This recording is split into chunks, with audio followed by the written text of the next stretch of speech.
3월 19일 수요일 광야의 목사입니다. 오늘 우리에게 주시는 살아있고 항상 있는 하나님의 말씀은 누가복음 12장 49절로 59절입니다.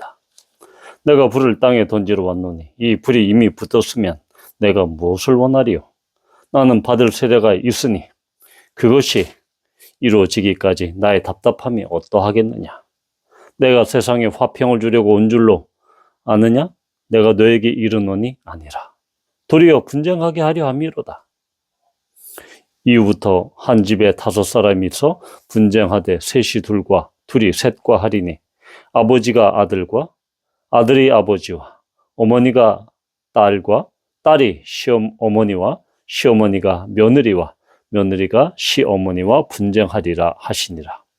또 무리에게 이르시되 너희가 구름이 서쪽에서 있는 것을 보면 곧 말하기를 소나기가 오리라 하나니 과연 그러하고 남풍이 부는 것을 보면 말하기를 쉼이 더우리라 하나니 과연 그러하니라. 외식하는 자여, 너희가 천지의 기상은 분간할 줄 알면서 어찌 이 시대는 분간하지 못하느냐? 또 어찌하여 옳은 것을 스스로 판단하지 아니하느냐? 내가 너를 고발하는 자와 함께 법관에게 갈 때 길에서 화해하기를 힘쓰라. 그가 너를 재판장에게 끌어가고 재판장이 너를 옥졸에게 넘겨주어 옥졸이 옥에 가둘까 염려하라. 내게 이르노니 한 푼이라도 남김이 없이 갚지 아니하고서는 결코 거기서 나오지 못하리라 하시니라. 오늘 예수님께서는 예수 그리스도의 오심에 대한 그런 이 재림의 때 이 종말론적 삶에 대해서 말씀하고 계시죠. 즉 예수님께서 이 땅에 오신 목적이 화평을 주려고 온 것이 아니라 분쟁을 주려고 오셨다. 복음이 선포되면 분명히 믿는 자와 믿지 않는 자가 분리가 됩니다. 그러면서 이 분쟁이 생기죠.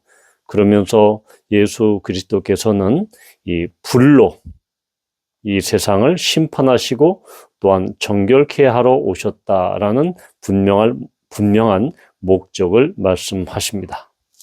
또한 예수님께서는 이 50절에 보면 나는 받을 세례가 있다라고 하면서 이 마지막 때에 예수 그리스도의 십자가 죽음에 대해서 또 한번 이 받을 세례를 통해서 말씀하고 계십니다.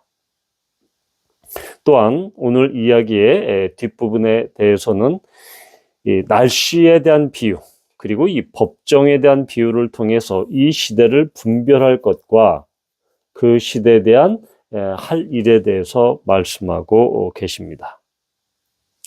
특별히 오늘 이 기상에 대한 날씨에 대한 분별을 통해서 이 시대를 분간하지 못하느냐라고 하면서 외식하는 자를 질책하고 비판하십니다. 당시 사람들은 이 경험에 의해서 축적된 그런 것으로 날씨를 분별했습니다. 분간했죠.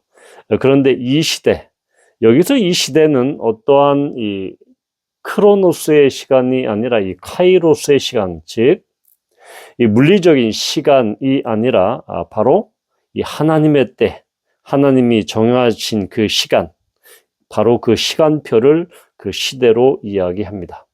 예수님께서는 이 시대를 분간하지 못하느냐라고 말씀하신 것을 통해서 지금 이 시대, 예수님께서 가져온 이 하나님 나라가 이미 시작이 됐고, 그리고 예수 그리스도께서 가져온 이 불의 심판이 이미 진행이 되고 있다. 시작이 되었다. 이미 그 불이 당겨져 있다라는 그 말씀이라는 것이죠. 그래서 이미 하나님 나라가 도래했는데 그 분명한 하나님 나라의 도래를 그들이 알고 있지 못하고 깨닫지 못하고 있다라는 것이죠. 그들은 외식하는 자들은 종교 지도자들은 애써 예수 그리스도의 정체성 그리고 예수 그리스도가 이 땅에 가져오신 하나님 나라를 외면하고 그것을 분간하려고 그것을 분별하려고 애쓰지도 않았습니다. 그들 중심에 유대교 중심의 사상에 젖어서 도저히 예수님에 대해서는 알려고 하지도 않았고 오히려 대적하고 오히려 그를 거절했던 것입니다.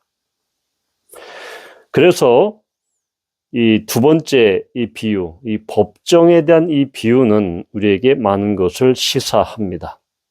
예수님께서는 어찌해서 옳은 것을 스스로 판단하지 않느냐? 이 판단은 이 시대를 분간하는, 기상을 분간하는 그런 말과 평행되는 그런 말이죠. 비슷한 말인데, 그런데 여기서 판단은 이 법정적인 용어입니다. 예수님께서는 바로 이 채권자와 채무자, 그리고 법정에 그 채무자를 끌고 가는 채권자의 상황을 가정합니다. 그래서 이 법관에게 갈 때 길에서 화해하기를 힘쓰라 라고 말씀하고 있습니다. 이것은 이 원문으로 이렇게 풀어 이야기하면 풀려나도록 애를 써라 라고 이렇게 말씀하고 있는 것이죠. 자, 여기 풀려난다, 이 화해한다 라는 것은 이 풀려난다 라는 것인데 바로 이 채무를 지불하는 그런 행위까지도 포함하는 것입니다. 그래서 이 채무자는 재판장에 끌려가기 전까지 채권자와 화해해서 합의해야 한다라는 것이죠. 그렇지 않으면 재판장이 너를 옥졸에게 넘겨서 옥졸이 옥에 가둘까를 염려하라. 결국은 이것은 하나님 앞에서 받게 될 이 종말론적인 그런 심판을 의미합니다.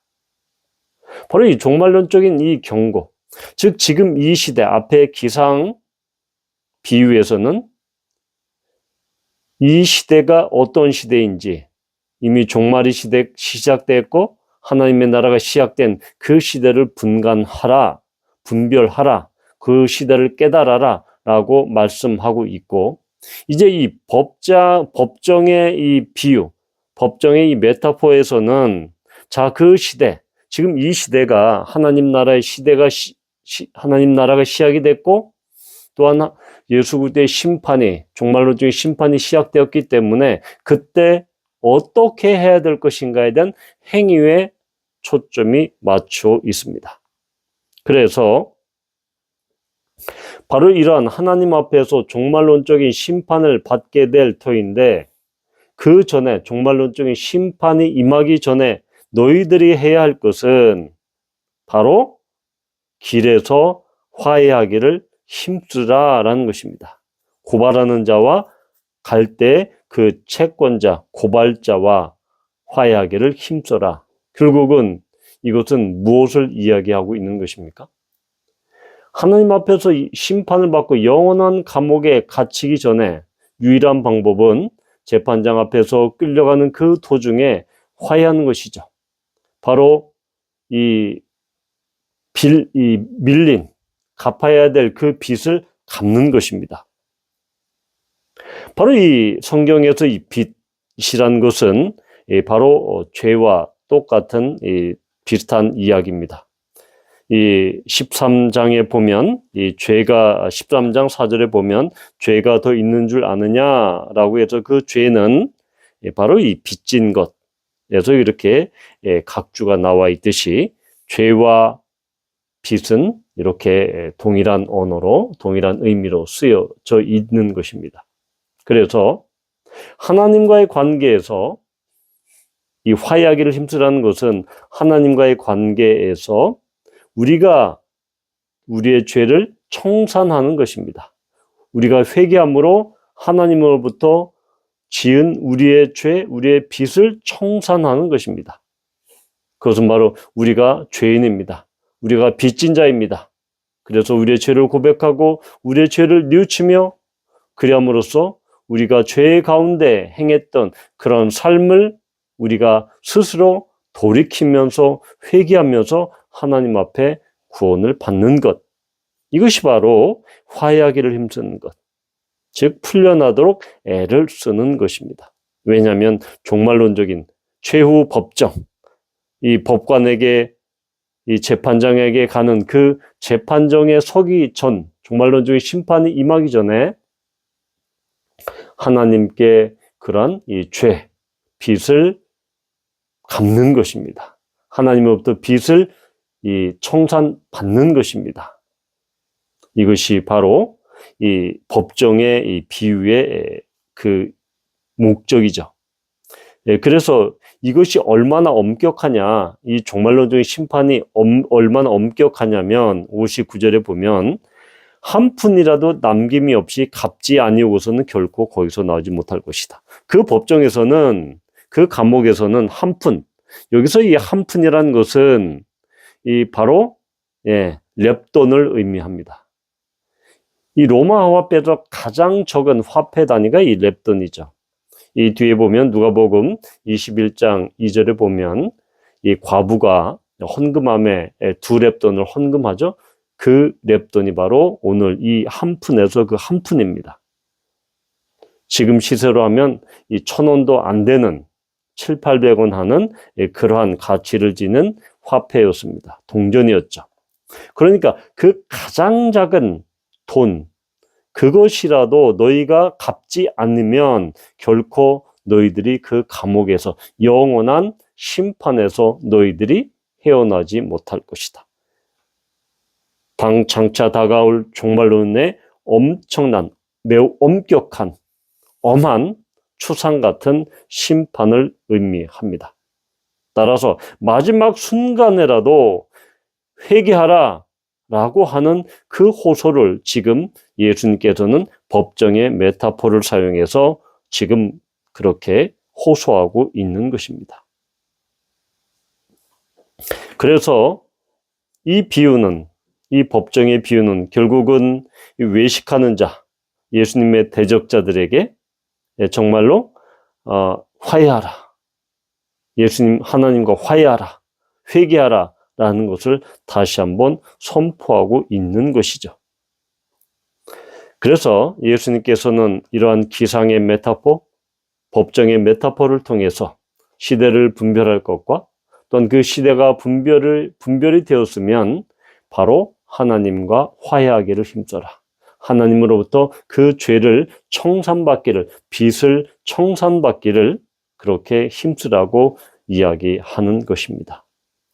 바라기는 우리는 이 시대, 하나님의 나라가 이미 도래했고 예수님의 재림의 때가 오는 이 종말의 시대를 살고 있고, 또한 이 종말의 시대 우리가 해야 하는 것은 바로 하나님과 화해하는 것입니다.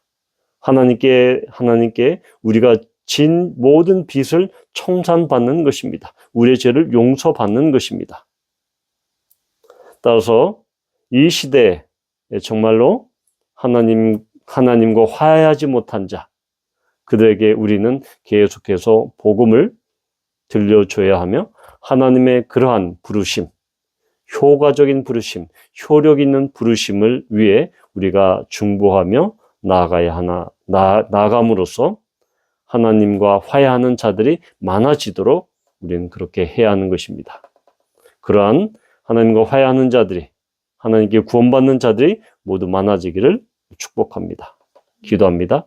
아버지 하나님, 그렇습니다. 예수님께서는 마지막 때라도 하나님과 화해하여 회개하고 구원을 얻으라 라고 그렇게 말씀하십니다. 그런 자들이 더욱더 많아질 수 있도록 우리가 우리의 삶의 현장에서 하나님과 화해하는 그런 중재자의 역할을 할 수 있도록 복음을 선포함으로, 복음을 들려줌으로, 외적인 부르심을 통해서 하나님의 내적인 효력 있는 부르심이 임할 수 있도록 주여 인도하여 주시옵소서. 예수님의 이름으로 감사하며 기도합니다. 아멘.